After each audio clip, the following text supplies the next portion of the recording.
لعنت خدا بر رژیم غاصب صهیونی است.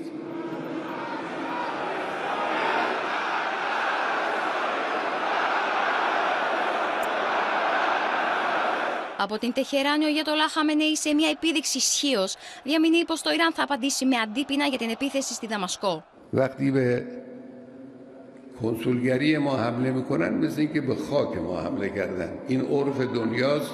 Σε ομιλία για το τέλος του Ραμαζανιού, ο ανώτατος ηγέτης του Ιράν στέλνει σαφές μήνυμα στην κυβέρνηση Νετανιάχου και γνωρίζει την αποθέωση από τους χιλιάδες αλλόφρονες υποστηρικτές του.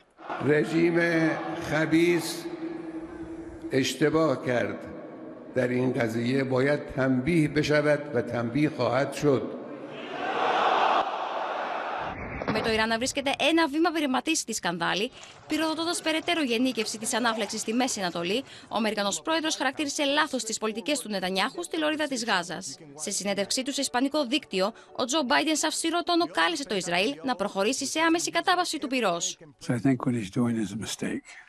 I don't agree with his approach. So what I'm calling for is for the Israelis to just call for a ceasefire, allow for the next 6-8 weeks total access to all food and medicine going into the country.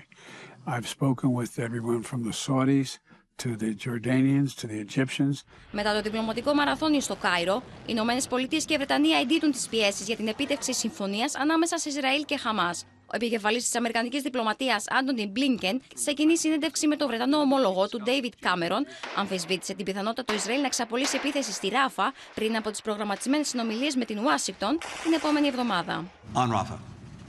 No, we do not have a date for any Rafah operation, at least one that's been communicated to us by the Israelis. On the contrary, what we have is an ongoing conversation with Israel about any Rafah operation. Ισραηλινά και αμερικανικά μέσα ενημέρωσης μεταδίδουν ότι ο Ισραηλινός Υπουργός Άμυνας Γιοάβ Γκάλαντ διαβεβαίωσε τον Αμερικανό ομολογό του Λόιντ Όστιν πως δεν έχει οριστεί ακόμη ημερομηνία για την έναρξη ευρείας κλίμακας χερσαίας επίθεσης στη Ράφα. Γεγονός που έρχεται σε πλήρη αντίθεση με την ανακοίνωση Νετανιάχου. הניצחון הזה מחייב כניסה לרפיח וחיסול גדודי הטרור שם. זה יקרה, יש תאריך. Prime Minister Netanyahu says he has a date for the Rafah operation.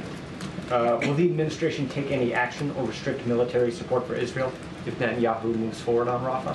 If he has a date, he hasn't shared it with us.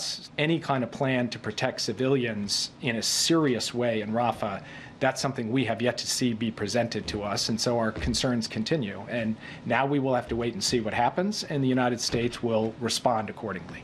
Και όλα αυτά την ώρα που οι Αμερικανικές ενόπλες δυνάμεις ανακοίνωσαν πως κατέστρεψαν αντιπλοϊκό βαλιστικό πύραυλο των Χούθι στον κόλπο του Άντεν.